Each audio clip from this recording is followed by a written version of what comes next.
जिस भगवान के लिए हम कहते हैं पार ब्रह्म परमेश्वर है, सब कुछ जानता है, और साल साल भर दक्षिण भारत के बालाजी तिरुपति बालाजी मंदिर में वो घी के नाम पर सुअर के चर्बी और गाय के चर्बी को पता नहीं लगा पाए, वो भगवान कैसा। जरा सोचो, 55 वर्षों तक सुअर के चर्बी को डाला। वो तथाकथित पंडित धीरेन्द्र शास्त्री जो कहते हैं भविष्य की बात हम जान जाते हैं, वो चर्बी चढ़ रहा है 5 वर्षों तक, उसको बता नहीं पाए और आप चले जाते हो हाथ दिखाने के लिए। ये पंडित लोग जितना समाज को गुमराह किया ना, उतना किसी ने नहीं किया।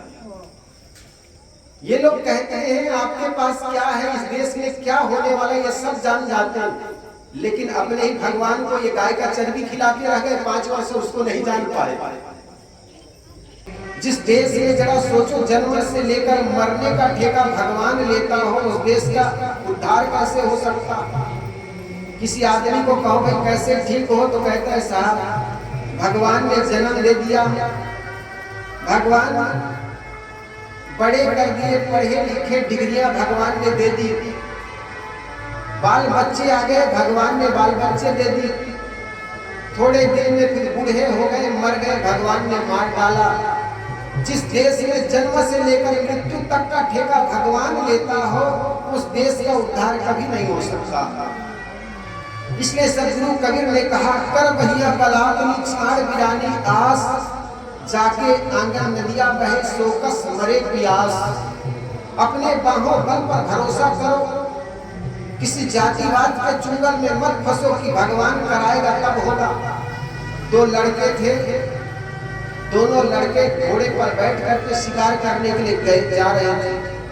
जाते जाते रास्ते भटक गए, दोनों को प्यास लगी, पास में देखा कुआं है, बाल्टी रखी हुई है। जल्दीबाजी में एक लड़का घोड़ा से उतरा, बाल्टी और रस्सी लेकर के जैसे ही पानी निकालने के लिए कुआं में बाल्टी डाला, तो ख्याल आया यार मैं तो राजा का लड़का हूं। आवाज आ रही है आप लोग? आ रही है? उधर की आवाज ज्यादा हो रही है। तो उस लड़का को ख्याल आया कि मैं राजा का लड़का हूं, पानी कैसे निकालूंगा। आदमी को अहंकार होता है, काम करे तो छोटा करे, मैं क्यों करूं बड़ा बड़ा। उन्होंने रस्सी निकाली, बाल्टी निकाल लिया वापस, और मित्र से कहा मित्र पानी निकालो और पियो और पिलाओ। मित्र ने कहा तुम निकालते क्यों नहीं, तुम भी तो हट्टे कट्टे हो। उन्होंने कहा मित्र जानते नहीं मैं राजा का लड़का हूं, शहजादा हूं, आप पानी निकालो और निकाल करके पिलाओ। उस लड़का ने कहा तुम शहजादा हो तो मैं भी कम थोड़े हूं, मैं हूं वजीर ज्यादा। और वजीर कहते हैं मंत्री को। राजा तो शराब कबाब में पड़ा रहता, जो भी काम करता मंत्री करता था, और मंत्री हर काम को संभालता था।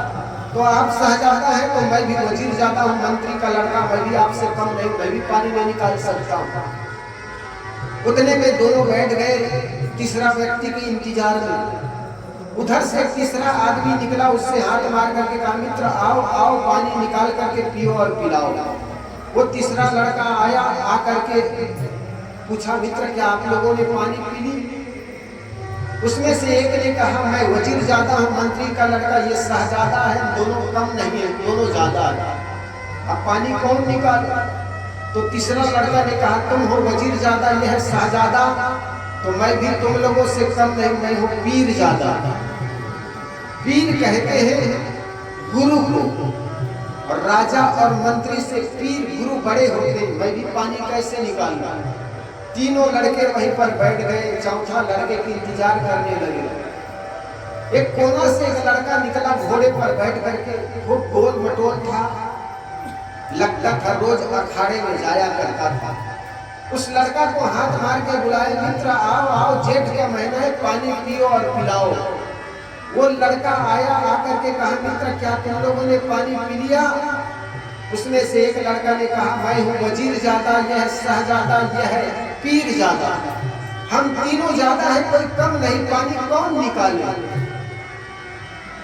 तो जो लड़का आया था गोल मटोल, उन्होंने कहा यार सच में कहते तुम ज्यादा हो, तुम तीनों ज्यादा हो, तुम हो पीरजादा, ये है वजीरजादा, ये शहजादा।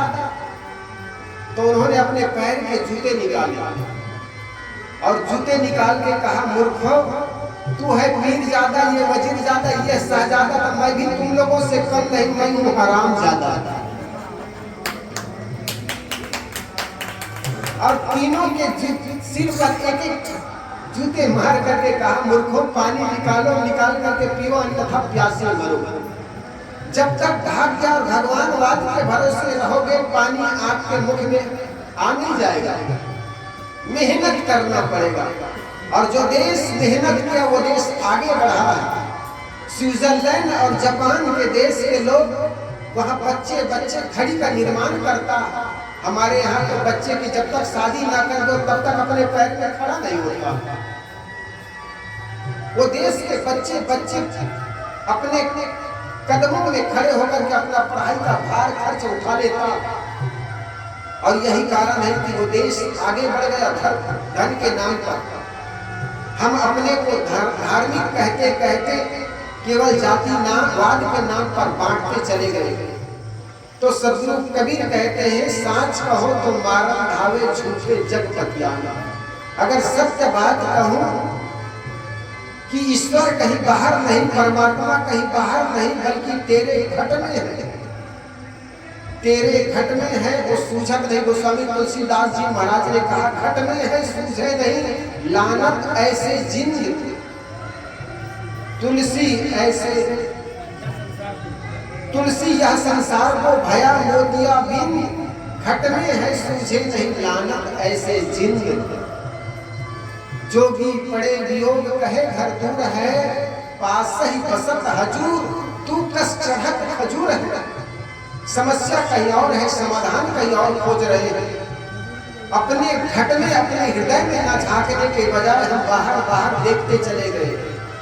समस्या हमारे घर में है, लेकिन घूर में पानी डालते चले जा रहे हैं। हृदय में आग लगी हुई है, लेकिन शिवलिंगी में पानी डालते चले जा रहे हैं। सोच रहे हैं आग जब हृदय में लगी है तो शिवलिंगी में पानी डालने से क्या होगा जी? समस्या जहां है वहां तो काम करो। एक बार की बात, एक विद्यालय में एक इंस्पेक्टर आया ये जानने के लिए कि विद्यालय में कितनी पढ़ाई होती है। तो इंस्पेक्टर भी कुछ पियक्कर स्वभाव के था, पी करके आया। जब पी करके आया तो कुछ मास्टरों ने देखा इंस्पेक्टर कुछ लड़खड़ा रहे हैं, तो 2 लड़के को भेजा, जाओ जी इंस्पेक्टर को ले आओ। इंस्पेक्टर को लाए, 10:30 का टाइम था, सारे बच्चे प्रार्थना कर रहे थे। प्रार्थना करके खड़े हुए थे। इंस्पेक्टर आया, खड़े होकर के उन लोगों से प्रश्न कर दिया, मेरे बच्चों, मैं आप सबसे एक प्रश्न करना चाहता हूँ। मास्टरों ने कहा, सर यहाँ पर कक्षा 8 से लेकर कक्षा 1 के सारे बच्चे खड़े हैं, अपने अपने क्लास में जाने दीजिए, फिर पूछिएगा। इंस्पेक्टर ने कहा, ऐसी कोई बात नहीं, मैं इन्हीं सारे बच्चों के बीच एक प्रश्न कर देता हूँ, और कोई भी लड़का खड़ा होकर बता दे तो मैं जान जाऊंगा इस विद्यालय के सारे बच्चे होशियार हैं। मास्टरों ने कहा, कोई बात नहीं सर, करिए। तो इंस्पेक्टर ने कहा, एक रेलगाड़ी 120 किलोमीटर प्रति घंटा के रफ्तार से चलती है दिल्ली और बंबई के बीच, तो बताओ मेरी उम्र क्या है? कोई है यहाँ पर डॉक्टर मास्टर बता सकता है? जरा ध्यान दीजिए मेरी बातों पर। इंस्पेक्टर ने कहा, एक रेलगाड़ी 120 किलोमीटर प्रति घंटा के रफ्तार से चलती है, तो बताओ मेरी उम्र क्या है? मास्टर भी अपने कपार खुजलाने लगे, सिर खुजलाने लगे। सोचे यार, जिस प्रश्नों का उत्तर हम नहीं दे सकते वो प्रश्नों का उत्तर हमारे बच्चे कैसे देंगे? और मास्टर लोग तो हैरान तब ज्यादा हुए जब पीछे का एक गड़रिया का लड़का था, उसने हाथ हिलाया, सर मैं बताऊं? तो मास्टर बड़े हैरान होते कि हम जिस प्रश्नों का उत्तर नहीं दे सकते उनके उत्तर ये लड़का कैसे दे देगा? जीवन भर तो पेड़ चलाया है बदमाश।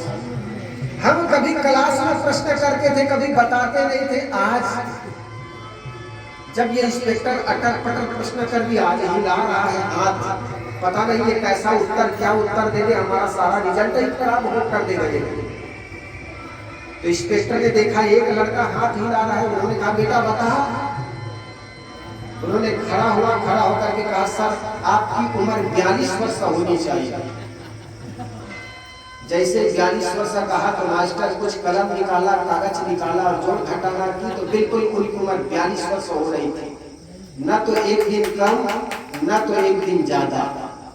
अब तो इंस्पेक्टर के भी दिमाग चकराने लगे कि लड़का ने कैसा निकाल दिया, कौन से मेथड का प्रयोग किया।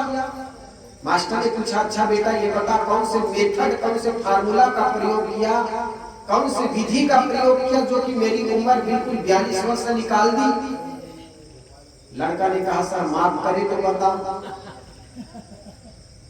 इंस्पेक्टर ने कहा बेटा माफी, इतने बड़े विद्यालय में तुमने अकेला खड़ा होकर उत्तर दे दिया मेरे प्रश्नों का, तुम्हारा माफी है। बोल कौन से फार्मूला का प्रयोग किया। उन्होंने कहा सर मेरे बड़े भाई हाफ पागल है।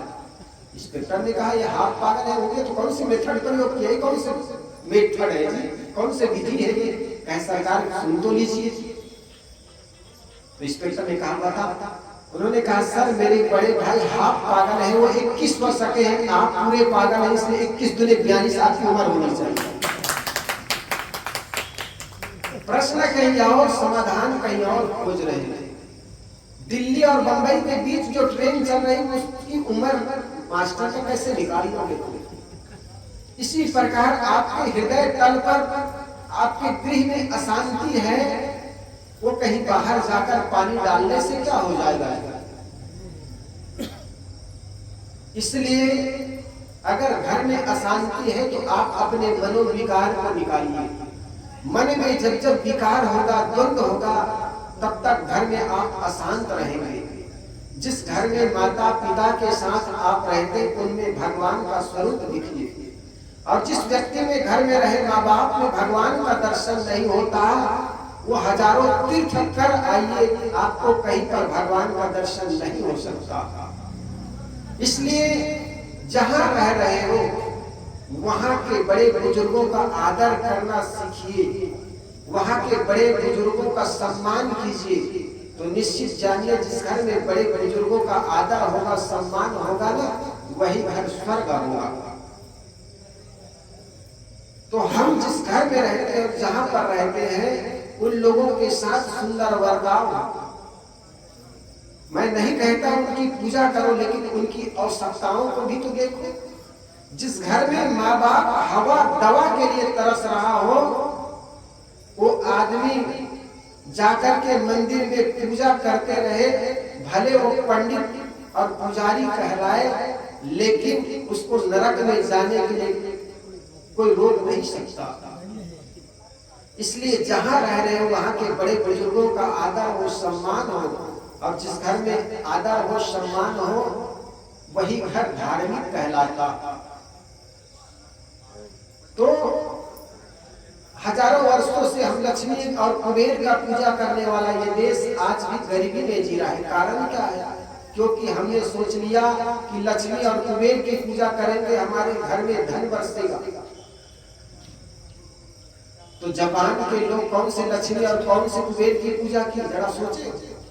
वहां कभी कोई लक्ष्मी की पूजा नहीं हुई, कभी कुबेर की पूजा नहीं हुई। उस देश के लोगों ने श्रम किया, मेहनत किया, और उस देश की धरती में धन का खजाना गड़ा हुआ। मोदी साहब को धन की जब आवश्यकता पड़ी, गुजरात में बुलेट ट्रेन चलाने की बारी आई, तो जापान के पास जाकर के लोन लेना पड़ा। किसी लक्ष्मी के पास जाकर नहीं कहा हे लक्ष्मी मेरे को धन दे दीजिए, बुलेट ट्रेन चलानी है। जब हमें युद्ध की बारी आई, लड़ने की बारी आई लड़ाकू विमान के लिए, तो विदेश में जाकर के हमने डील किया, खरीदा। हमने किसी शक्ति के देवी दुर्गा के पास नहीं गए कि कोई हथियार दे दीजिए, हम दुश्मन से लड़ रहे। वो जाकर के विदेश में जाकर के विदेश के पास से लड़ाकू विमान खरीदे। हम विज्ञान के क्षेत्र में पिछड़ क्यों गए? क्योंकि हमने सदियों से यही कहते चले गए, अजगर करे न चाकरी, पक्षी करे न काम। दास मल्लुका कह गए सबका दाता राम, जिस भगवान ने चोच दिया है वो दाना भी देगा। हम खाली बैठ गए और भगवान और भाग्य के भरोसे बैठने के चलते ये देश का सबसे बड़ी हानि हुई। ये देश गरीबी में जी रहा। इसलिए मेरे मित्रों खूब मेहनत करो, पुरुषार्थ करो, और पुरुषार्थ करने वाला व्यक्ति सदा आगे बढ़ता। कभी किसी भगवान किसी भगवती के भरोसे मत बैठो, मेहनत करो, और मेहनत करने वाला समाज सदा आगे बढ़ा है। मैं भी चाहता हूं हर व्यक्ति के पास अपना सुंदर जीवन बना सके, इतने सबके पास धन हो, और इसके लिए जरूरी है मेहनत करना। सदगुरु कबीर ने कहा, कर भैया बल आपनी छाड़ बिरानी आस, जाके आंगन नदिया बहे सोकस मरे प्यास। धर्म प्रधान देश में आखिर हमारी धार्मिकता की पहचान क्या है? क्या हमने चोटी रख ली इसलिए धार्मिक हो गए? क्या हमने तिलक लगा लिया इसलिए धार्मिक हो गए? क्या किसी ने दाढ़ी बढ़ा ली इसलिए धार्मिक हो गए? कि खतना रखने मात्र से वो आदमी धार्मिक हो गए? आखिर धार्मिकता का पहचान क्या? आए दिन धर्म के नाम पर इंसान को जब इंसान से बांटोगे तो धर्म कहाँ रह गया? वह धर्म नहीं जो इंसान को इंसान से बांटे, और धर्म वह है जो इंसान को इंसान से जोड़े। लेकिन हमने धर्म के नाम पर इंसान को इंसान से बांटते चले गए। कोई हिंदू बन गए, कोई मुसलमान बन गए, कोई सिख बन गए, कोई ईसाई बन गए। किसी शायर ने सुंदर कहा, मैं हिंदू के घर में जन्मा हिंदू कहलाया, ईसाई के घर में जन्मा ईसाई कहलाया, सिख के घर में जन्मा सिख कहलाया, पर मानव के गर्भ से जन्मा मानव न कहलाया। आज इंसान की पहचान उनकी जाति से हो गई। किसी व्यक्ति का मूल्यांकन हम उसके जाति से करते हैं। ये जाति से करना मनुष्यता का सबसे बड़ा परास है, मानवता के नाम पर कलंक है। इसलिए किसी व्यक्ति को उनकी जाति से मूल्यांकन मत करो, उनके गुण और कर्मों से करो। सदगुरु कबीर ने कहा ना, मानुष तेरा गुण बड़ा। मनुष्य की पहचान उनके गुणों से होना चाहिए, उनके कर्मों से होना चाहिए, न कि उनकी जाति से। आज इस देश का दुर्भाग्य रहा है, इस देश की वर्ण व्यवस्था, जिनके चलते मोटे काम करने वाला आदमी को हमने छोटा मान लिया, और एयर कंडीशन रूम में बैठ करके घंटी हिला करके और भीख मांग कर खाने वाला अपने को बड़ा मान लिया। कैसी व्यवस्था रही जरा सोचो। और इस व्यवस्था में ये भारत देश 5000 वर्षों तक जिया। जिस देश में उत्पादन करने वाला समाज को छोटा मान लिया जाए और उपभोग करने वाला समाज अपने को बड़ा मान ले, उस देश का उन्नति कैसा हो सकता है? एक हल का मुट्ठी पकड़ने वाला किसान, एक मिट्टी से मटका बनाने वाला कुम्हार समाज छोटा हो गया, और कुम्हार के बनाए हुए मटका को प्रयोग करने वाला हम बड़े हो गए। ये कोरी समाज, जिन्होंने कपास का पता लगा करके कपड़ा बनाया, और उस कपड़े को पहन करके हमने गर्मी और ठंडी के अपने शरीर की रक्षा की, वो कपास से कपड़ा बनाने वाला आदमी छोटा, और मंदसौर के चौराहे पर उस कपड़े को पहन करके चमकने वाला आदमी बड़ा हो गया। ये तेली समाज, जिन्होंने तिलहन का पता लगाया और तिलहन का पता लगा करके तेल निकाला, तेल को हमने पूरी पकवान बनाकर खाए, लेकिन तेली को हमने कहा धकेल, तेली अछूत। कैसा दुर्भाग्य रहा। अरे होना तो ये चाहिए, जो काम करके खाता है उनको बड़ा मानना चाहिए। मेहनत करने वाला अपवित्र कैसे हो गया? एक समाज, जिन्होंने मैदान पर पड़े चांद को लाकर के दो जोड़ी जूता बनाया, उस जूते बनाने वाले को कहा तुम अछूत, हम उस जूते को पहन करके कंकड़ और कांटा से अपने शरीर की रक्षा की, हम बड़े हो गए। एक समाज जिन्होंने शौचालय और सड़कों पर जाकर के सफाई की, वो छोटा हो गया और हम सड़क चलते थूकने वाला, टॉयलेट में जाकर गंदा करने वाला हम बड़े हो गए। जरा सोचो कैसी व्यवस्था रही। सदगुरु कबीर कहते हैं, संतो देखत जब बावराना, सांच कहो तो मारन धावे झूठे जब पतियाना। सदगुरु कबीर कहते हैं, अगर मैं सच्ची बात कहूं तो लोग रूठ जाते, नाराज हो जाते, और नाराज ही नहीं बल्कि मारने के लिए दौड़ते। अगर सत्य बात कहे तो सुनने के लिए कौन तैयार है? जिस भगवान के लिए हम कहते हैं पार ब्रह्म परमेश्वर है, सब कुछ जानता है, और साल साल भर दक्षिण भारत के बालाजी, तिरुपति बालाजी मंदिर में वो घी के नाम पर सुअर की चर्बी और गाय की चर्बी को पता नहीं लगा पाए, वो भगवान कैसा? जरा सोचो, 55 वर्षों तक सुअर की चर्बी को डाला। वो तथाकथित पंडित धीरेन्द्र शास्त्री जो कहते हैं भविष्य की बात हम जान जाते हैं, वो चर्बी चढ़ रहा है 5 वर्षों तक, उसको बता नहीं पाए, और आप चले जाते हो हाथ दिखाने के लिए। ये पंडित लोग जितना समाज को गुमराह किया ना, उतना किसी ने नहीं किया। ये लोग कहते हैं आपके पास क्या है, इस देश में क्या होने वाला है, ये सब जान जाते हैं, लेकिन अपने ही भगवान को ये गाय का चर्बी खिला के रह गए 5 वर्ष, उसको नहीं जान पाए। और घी का चर्बी और गाय का शुद्ध घी को पता लगाने के लिए भी विज्ञान का सहारा लेना पड़ा। जरा सोचिए, हम कहते हैं बड़े धार्मिक हैं, आखिर धार्मिकता का पहचान क्या? केवल हम पंडित के घर में जन्म ले लिए इसलिए पंडित हो गए, ब्राह्मण हो गए, और एक आदमी चमकार के घर में पैदा हो गया, इसी मात्र से वो अछूत हो गए। कैसी हमारी गणित रही है। और इसी व्यवस्था के चलते ये देश हजारों वर्षों तक जिया है। एक संत व्यास गद्दी पर बैठ करके प्रवचन दे रहे थे, उधर से एक जाति मार का व्यक्ति आया, उनके मगज में जातिवाद भरा हुआ था। उनके विचार ऐसा था कि व्यास गद्दी पर केवल पंडित का लड़का बैठ सकता। तो वो आया, उन्होंने उस व्यास गद्दी पर बैठे हुए संत से पूछा, कौन जाति के हो?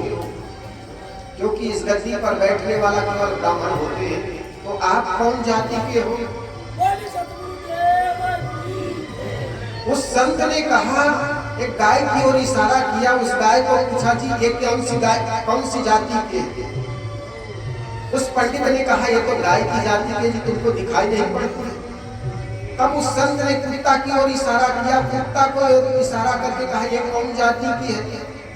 तब उस पंडित ने कहा, ये तो कुत्ते की जाति की, जी आपको दिखाई नहीं पड़ती। तब संत ने कहा, यार तुमको मुझे देखकर मोतिया भी हो गई क्या? मैं कैसा दिखता हूँ जी? गधा जैसे या घोड़ा जैसा? मैं आदमी जैसा नहीं दिखता हूँ क्या? हम आदमी को देख करके आदमी की जाति पूछते हैं। ये देश का सबसे बड़ा दुर्भाग्य रहा। किसी भी व्यक्ति को देखो, उनकी जाति मत पूछो, उनके गुण कर्मों को देखो, और आदमी गुण कर्मों से महान होता। इसलिए साहिब कहते हैं, किसी भी व्यक्ति का मूल्यांकन उनके गुण कर्म होना चाहिए, न कि उनके जातिवाद। हम रोज गंगा जल और गंगा क्रिया खाने वाला, गंगा के तट पर बैठा हुआ पंडित रोज झूठ बोलता है। जरा सोचो, आखिर धार्मिक कौन है? जो गंगा जल पी करके झूठ बोलने वाला पंडित, या शराब पी करके सच बोलने वाला आदमी धार्मिक ज्यादा? पश्चात देश में हमारे एक अच्छे मित्र रहते हैं, वो कभी कभी घूमने जाता है विदेश में, रहता तो यही है। एक बार बता रहे थे, साहब क्या बताएं, हम विदेश की यात्रा कर रहे थे, करते करते हमारा एक बार संध्या हो गई, रात्रि हो गई, तो हमने विश्राम करने के लिए होटल में गए। होटल में गए तो उनके सामने पार्किंग था, गाड़ी को हमने पार्किंग में खड़े कर दिए और गाड़ी को पार्किंग करने के बाद अंदर होटल में जाकर विश्राम करने लगे। हमें सुबह कहीं जाना था तो निकल करके देखे पार्किंग में हमारी गाड़ी को किसी ने एक्सीडेंट कर दिया था। हम देख ही रहे थे कि गाड़ी में क्या क्या नुकसान हुआ है, क्या क्या हानियां हुई है, क्या क्या टूटा है। उतने में एक सीट पर पुर्जा रखा हुआ था, तो सीट पर पुर्जा रखा हुआ था, उस सीट के पुर्जा को उठा करके पढ़ने लगा तो देखा था एक व्यक्ति ने लिखा था कि जी मैं रात में शराब की हालत में, शराब के नशे में आ रहा था, लेकिन नशा इतना था कि मैं ब्रेक मारा, गाड़ी ब्रेक रुकी नहीं और आपकी गाड़ी में जाकर के टकरा गई। और आपकी गाड़ी में टकरा गई तो आपकी गाड़ी डैमेज हो गई, खराब हो गई। ये गाड़ी को ले जाकर के किसी गैरेज में दिखा दीजिए, जो भी नुकसान है उसको मैं पे कर दूंगा। वो संत कहता है मेरे को विश्वास नहीं हुआ कि एक आदमी एक्सीडेंट करके घर चला जाए और अपने मोबाइल नंबर लिख के छोड़ जाए कि आपकी गाड़ी एक्सीडेंट मैं कर दिया हूँ और जो भी टूटा फूटा है उसका पे मैं कर दूंगा, ये नंबर से बात कीजिए।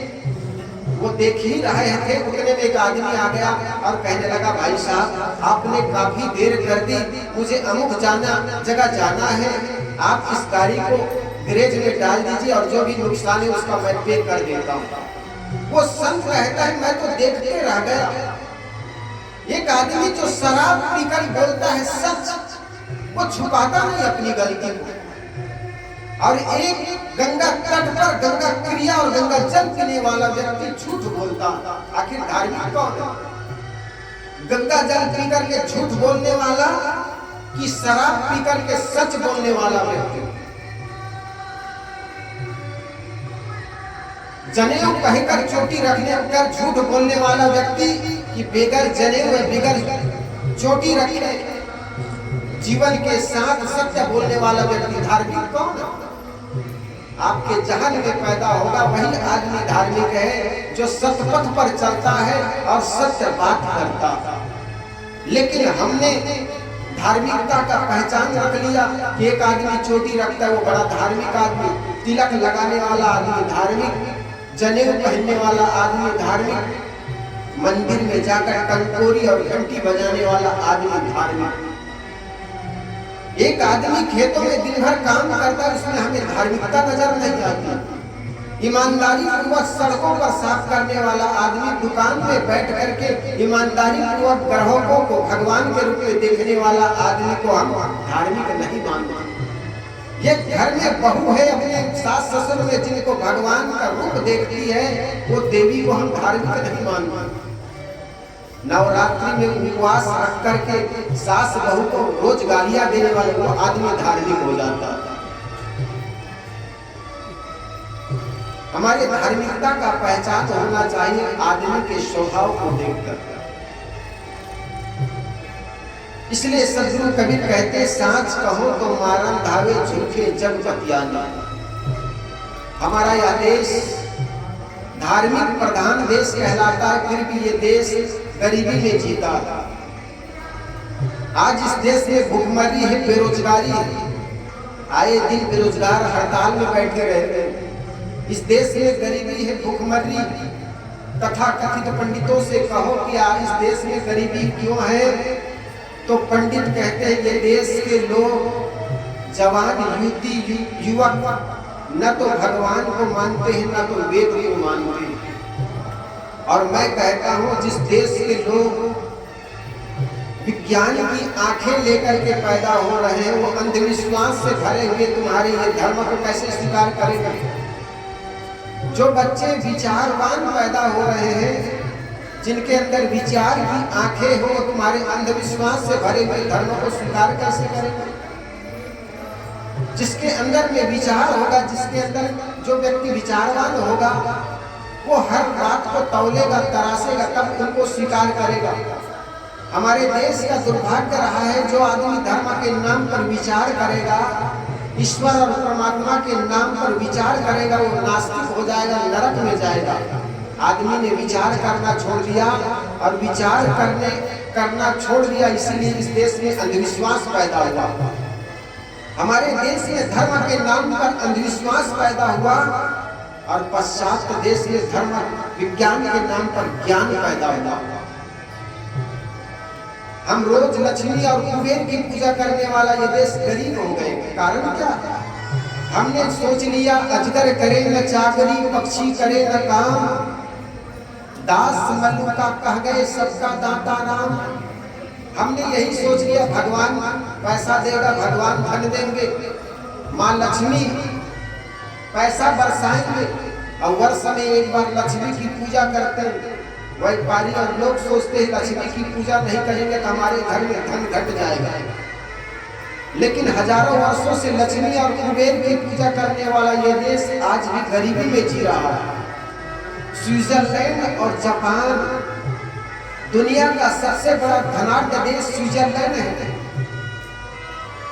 वह उस देश में कुबेर का खजाना गड़ा हुआ है, उस देश में लक्ष्मी का खजाना गड़ा हुआ है। वो देश के लोग कोई लक्ष्मी की पूजा नहीं किया, उस देश के लोगों ने कभी कोई कुबेर की पूजा नहीं की, लेकिन फिर भी वहां पर कुबेर का खजाना गड़ा हुआ। कारण क्या? दुनिया के सारे ब्लैक मनी स्विट्जरलैंड के स्विस बैंक में जमा करते हैं। वो इतना धनाढ्य देश, वहां पर सैनिक के नाम पर सरकार 1 रुपया भी खर्च नहीं करती है। हर आदमी अपने आप में मजबूत है, सैनिक बने हुए। हमारे देश में करोड़ों रुपए सैनिक के नाम पर खर्च करते हैं, फिर भी ये देश में आए दिन घुसपैठी घुस जाते हैं, कहीं बम गिरा दिए जाते हैं। क्योंकि हम भगवान भरोसे बैठे हुए। कुछ आदमी को कहो कि कहो भाई कैसे हो, तब कहते हैं साहब भगवान सब ठीक है। जिस देश में जरा सोचो जन्म से लेकर मरने का ठेका भगवान लेता हो, उस देश का उद्धार कैसे हो सकता? किसी आदमी को कहो भाई कैसे ठीक हो, तो कहता है साहब भगवान ने जन्म दे दिया, भगवान बड़े कर दिए, पढ़े लिखे डिग्रियां भगवान ने दे दी, बाल बच्चे आ गए, भगवान ने बाल बच्चे दे दी, थोड़े दिन में फिर बूढ़े हो गए, मर गए, भगवान ने मार डाला।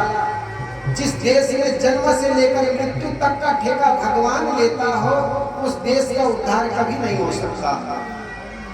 इसलिए सदगुरु कबीर ने कहा, कर भैया बलावली छाड़ बिरानी आस, जाके आंगन नदिया बहे सोकस मरे प्यास।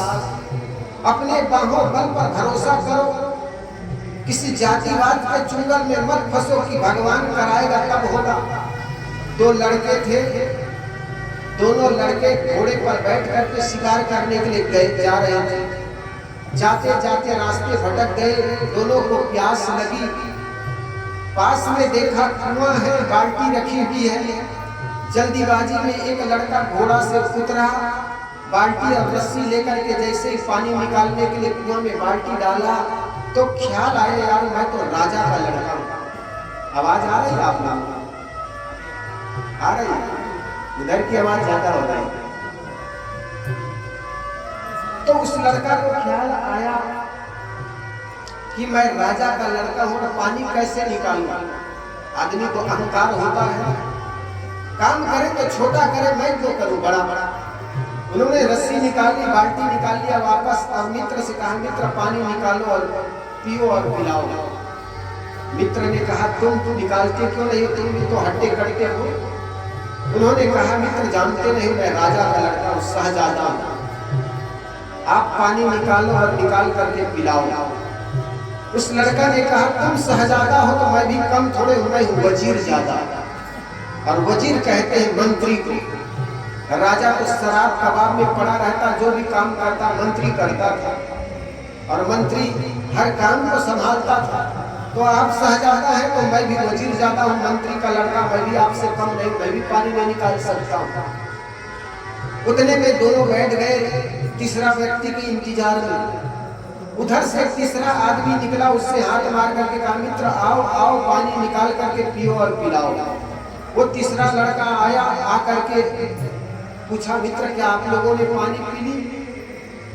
उसमें से एक ने कहा मैं वजीर ज्यादा हूँ, मंत्री का लड़का ये शहजादा है, दोनों कम नहीं है, दोनों ज्यादा है, अब पानी कौन निकाले? तो तीसरा लड़का ने कहा तुम हो वजीर ज्यादा, ये है शहजादा, तो मैं भी तुम लोगों से कम नहीं, मैं हूँ पीर ज्यादा। पीर कहते हैं गुरु को, और राजा और मंत्री से पीर गुरु बड़े होते। मैं भी पानी कैसे निकालूं? तीनों लड़के वहीं पर बैठ गए, चौथा लड़के की इंतजार करने लगे। एक कोना से एक लड़का निकला घोड़े पर बैठ करके, वो गोल मटोल था, लगता था रोज अखाड़े में जाया करता था। उस लड़का को हाथ मार के बुलाया, मित्र आओ आओ, जेठ का महीना है, पानी पियो और पिलाओ। वो लड़का आया, आकर के कहा, मित्र क्या तुम लोगों ने पानी पी लिया? उसमें से एक लड़का ने कहा, मैं हूँ वजीर ज्यादा, यह है शहजादा, यह है पीर ज्यादा, हम तीनों ज्यादा है, कोई कम नहीं, पानी कौन निकाले? तो जो लड़का आया था गोल मटोल, उन्होंने कहा, यार सच में कहते तुम ज्यादा हो, तुम तीनों ज्यादा हो, तुम हो पीर ज्यादा, यह है वजीर ज्यादा, यह शहजादा। तो उन्होंने अपने पैर के जूते निकाले और जूते निकाल के कहा, मूर्खो, तू है पीर ज्यादा, ये वजीर ज्यादा, ये शहजादा, तो मैं भी तुम लोगों से कम नहीं, मैं हूँ हराम ज्यादा। और तीनों के सिर पर एक एक जूते मार करके कहा, मूर्खों, पानी निकालो, निकाल करके पियो, अन्यथा प्यासे मरो। जब तक भाग्य और भगवानवाद के भरोसे रहोगे, पानी आपके मुख में आ नहीं जाएगा, मेहनत करना पड़ेगा। और जो देश मेहनत किया वो देश आगे बढ़ा है। स्विट्जरलैंड और जापान के देश के लोग, वहाँ बच्चे बच्चे खड़ी का निर्माण करता। हमारे यहाँ तो बच्चे की जब तक शादी ना कर दो तब तक अपने पैर में खड़ा नहीं होता। वो देश के बच्चे बच्चे अपने कदमों में खड़े होकर के अपना पढ़ाई का भार खर्च उठा लेता। और यही कारण है कि वो देश आगे बढ़ गया धन के नाम पर। हम अपने को धार्मिक कहते कहते केवल जाति नामवाद के नाम पर बांटते चले गए। तो सदगुरु कबीर कहते हैं, सांच कहो तो मारा ढावे, झूठे जग बतियाना। अगर सत्य बात कहूं कि ईश्वर कहीं बाहर नहीं, परमात्मा कहीं बाहर नहीं, बल्कि तेरे घट में है, तेरे घट में है, वो सूझत नहीं। गोस्वामी तुलसीदास जी महाराज ने कहा, घट में है सूझे नहीं, लानत ऐसे जिंद तुलसी ऐसे, तुलसी यह संसार को भया मोतिया बिन, घट में है सूझे नहीं, लानत ऐसे जिंद। जोगी पड़े वियोग कहे घर दूर है, पास ही बसत हजूर, तू कस चढ़त खजूर है। समस्या कहीं और है, समाधान कहीं और खोज रहे हैं। अपने घट में, अपने हृदय में न झांकने के बजाय हम बाहर बाहर देखते चले गए। समस्या हमारे घर में है, लेकिन घूर में पानी डालते चले जा रहे हैं। हृदय में आग लगी हुई है, लेकिन शिवलिंगी में पानी डालते चले जा रहे हैं। सोच रहे हैं आग जब हृदय में लगी है तो शिवलिंगी में पानी डालने से क्या होगा जी? समस्या जहां है वहां तो काम करो। एक बार की बात, एक विद्यालय में एक इंस्पेक्टर आया, ये जानने के लिए कि विद्यालय में कितनी पढ़ाई होती है। तो इंस्पेक्टर भी कुछ पियक्कर स्वभाव के था, पी करके आया। जब पी करके आया तो कुछ मास्टरों ने देखा इंस्पेक्टर कुछ लड़खड़ा रहे हैं, तो दो लड़के को भेजा, जाओ जी इंस्पेक्टर को ले आओ। इंस्पेक्टर को लाए, 10:30 का टाइम था, सारे बच्चे प्रार्थना कर रहे थे। प्रार्थना करके खड़े हुए थे। इंस्पेक्टर आया, खड़े होकर के उन लोगों से प्रश्न कर दिया, मेरे बच्चों, मैं आप सबसे एक प्रश्न करना चाहता हूँ।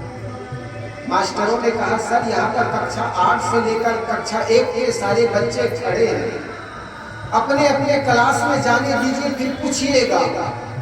इंस्पेक्टर ने कहा, ऐसी कोई बात नहीं, मैं इन्हीं सारे बच्चों के बीच एक प्रश्न कर देता हूँ, और कोई भी लड़का खड़ा होकर बता दे तो मैं जान जाऊंगा इस विद्यालय के सारे बच्चे होशियार हैं। मास्टरों ने कहा, कोई बात नहीं सर, करिए। तो इंस्पेक्टर ने कहा, एक रेलगाड़ी 120 किलोमीटर प्रति घंटा के रफ्तार से चलती है दिल्ली और बंबई के बीच, तो बताओ मेरी उम्र क्या है? कोई है यहाँ पर डॉक्टर मास्टर बता सकता है? जरा ध्यान दीजिए मेरी बातों पर। उस इंस्पेक्टर ने कहा एक रेलगाड़ी 120 किलोमीटर प्रति घंटा के रफ्तार से चलती है, तो बताओ मेरी उम्र क्या है। मास्टर भी अपने कपार खुजलाने लगे, सिर खुजलाने लगे। सोचे यार, जिस प्रश्नों का उत्तर हम नहीं दे सकते वो प्रश्नों का उत्तर हमारे बच्चे कैसे देंगे। और मास्टर लोग तो हैरान तब ज्यादा हुए जब पीछे का एक गड़रिया का लड़का था, उसने हाथ हिलाया, सर मैं बताऊं। तो मास्टर बड़े हैरान होते कि हम जिस प्रश्नों का उत्तर नहीं दे सकते उनके उत्तर ये लड़का कैसे दे देगा। जीवन भर तो पेड़ चलाया है बदमाश। हम कभी क्लास में प्रश्न करते थे, कभी बताते नहीं थे। आज जब ये इंस्पेक्टर अटक पटक प्रश्न कर दिया, आज हिला रहा है हाथ, पता नहीं ये कैसा उत्तर, क्या उत्तर दे दे, हमारा सारा रिजल्ट ही खराब हो कर देगा। तो इंस्पेक्टर ने देखा एक लड़का हाथ हिला रहा है, उन्होंने कहा बेटा बता। उन्होंने खड़ा होकर के कहा सर आपकी उम्र 42 वर्ष होनी चाहिए। जैसे 42 वर्ष कहा तो मास्टर कुछ कलम निकाला, कागज निकाला और जोड़ घटाना की तो बिल्कुल उनकी उम्र 42 वर्ष हो रही थी। न तो एक दिन कम न तो एक दिन ज्यादा। अब तो मास्टर इंस्पेक्टर के भी दिमाग चकराने लगे कि लड़का ने कैसा निकाल दिया, कौन से मेथड का प्रयोग किया। मास्टर ने पूछा अच्छा बेटा ये बता कौन से मेथड, कौन से फार्मूला का प्रयोग किया, कौन से विधि का प्रयोग किया जो कि मेरी उम्र बिल्कुल 42 वर्ष से निकाल दी। लड़का ने कहा सर माफ करे तो बताओ। इंस्पेक्टर ने कहा बेटा माफी, इतने बड़े विद्यालय में तूने अकेला खड़ा होकर उत्तर दे दिया मेरे प्रश्नों का, तुम्हारा माफी है बोल कौन से फार्मूला का प्रयोग किया। उन्होंने कहा सर मेरे बड़े भाई हाफ पागल है। इंस्पेक्टर ने कहा ये हाफ पागल है होंगे तो कौन सी मेथड प्रयोग किया, कौन से मेथड है जी, कौन से विधि है ये, कह सरकार सुन तो लीजिए। तो इंस्पेक्टर ने कहा बता। उन्होंने कहा सर मेरे बड़े भाई हाफ पागल है, वो 21 वर्ष के हैं, आप पूरे पागल हैं, इसलिए 21 दूनी 42 आपकी उम्र होनी चाहिए। प्रश्न कहीं और, समाधान कहीं और खोज रहे हैं। दिल्ली और बंबई के बीच जो ट्रेन चल रही है उसकी उम्र मास्टर का कैसे निकालोगे। इसी प्रकार आपके हृदय तल पर, आपके गृह में अशांति है, वो कहीं बाहर जाकर पानी डालने से क्या हो जाएगा। इसलिए अगर घर में अशांति है तो आप अपने मनोविकार को निकालिए। मन में जब जब विकार होगा, द्वंद्व होगा, तब तक घर में आप अशांत रहेंगे। जिस घर में माता पिता के साथ आप रहते उनमें भगवान का स्वरूप दिखिए, और जिस व्यक्ति में घर में रहे माँ बाप में भगवान का दर्शन नहीं होता, वो हजारों तीर्थ कर आइए, आपको कहीं पर भगवान का दर्शन नहीं हो सकता। इसलिए जहां रह रहे हो वहां के बड़े बुजुर्गों का आदर करना सीखिए, वहां के बड़े बुजुर्गों का सम्मान कीजिए। तो निश्चित जानिए जिस घर में बड़े बुजुर्गों का आदर होगा, सम्मान होगा ना, वही घर स्वर्ग होगा। तो हम जिस घर में रहते हैं और जहां पर रहते हैं उन लोगों के साथ सुंदर बर्ताव। मैं नहीं कहता उनकी पूजा करो, लेकिन उनकी आवश्यकताओं को भी तो देखो। जिस घर में माँ बाप हवा दवा के लिए तरस रहा हो, वो आदमी जाकर के मंदिर में पूजा करते रहे, भले वो पंडित और पुजारी कहलाए, लेकिन उसको नरक में जाने के लिए कोई रोक नहीं सकता। इसलिए जहां रह रहे हो वहां के बड़े बुजुर्गों का आदर हो, सम्मान हो, और जिस घर में आदर हो, सम्मान हो, वही घर धार्मिक कहलाता। तो हजारों वर्षों से हम लक्ष्मी और कुबेर का पूजा करने वाला ये देश आज भी गरीबी में जी रहा है। कारण क्या है? क्योंकि हमने सोच लिया कि लक्ष्मी और कुबेर की पूजा करेंगे हमारे घर में धन बरसेगा। तो जापान के लोग कौन से लक्ष्मी और कौन से कुबेर की पूजा की, जरा सोचे। वहां कभी कोई लक्ष्मी की पूजा नहीं हुई, कभी कुबेर की पूजा नहीं हुई। उस देश के लोगों ने श्रम किया, मेहनत किया, और उस देश की धरती में धन का खजाना गड़ा हुआ। मोदी साहब को धन की जब आवश्यकता पड़ी गुजरात में बुलेट ट्रेन चलाने की बारी आई तो जापान के पास जाकर के लोन लेना पड़ा। किसी लक्ष्मी के पास जाकर नहीं कहा, हे लक्ष्मी मेरे को धन दे दिए, बुलेट ट्रेन चलानी है। जब हमें युद्ध की बारी आई, लड़ने की बारी आई लड़ाकू विमान के लिए, तो विदेश में जाकर के हमने डील किया, खरीदा। हमने किसी शक्ति के देवी दुर्गा के पास नहीं गए कि कोई हथियार दे दीजिए, हम दुश्मन से लड़ रहे। वो जाकर के विदेश में जाकर के विदेश के पास से लड़ाकू विमान खरीदे। हम विज्ञान के क्षेत्र में पिछड़ क्यों गए? क्योंकि हमने सदियों से यही कहते चले गए, अजगर करे न चाकरी, पक्षी करे न काम, दास मल्लू का कह गए सबका दाता राम। जिस भगवान ने चोच दिया है वो दाना भी देगा। हम खाली बैठ गए और भगवान और भाग्य के भरोसे बैठने के चलते ये देश का सबसे बड़ी हानि हुई। ये देश गरीबी में जी रहा। इसलिए मेरे मित्रों, खूब मेहनत करो, पुरुषार्थ करो, और पुरुषार्थ करने वाला व्यक्ति सदा आगे बढ़ता। कभी किसी भगवान किसी भगवती के भरोसे मत बैठो, मेहनत करो, और मेहनत करने वाला समाज सदा आगे बढ़ा है। मैं भी चाहता हूं हर व्यक्ति के पास अपना सुंदर जीवन बना सके, इतने सबके पास धन हो, और इसके लिए जल्दी ही मेहनत करना। सदगुरु कबीर ने कहा, कर भैया बल आपनी छाड़ गिरानी आस, जाके आंगन नदिया बहे सोकस मरे प्यास।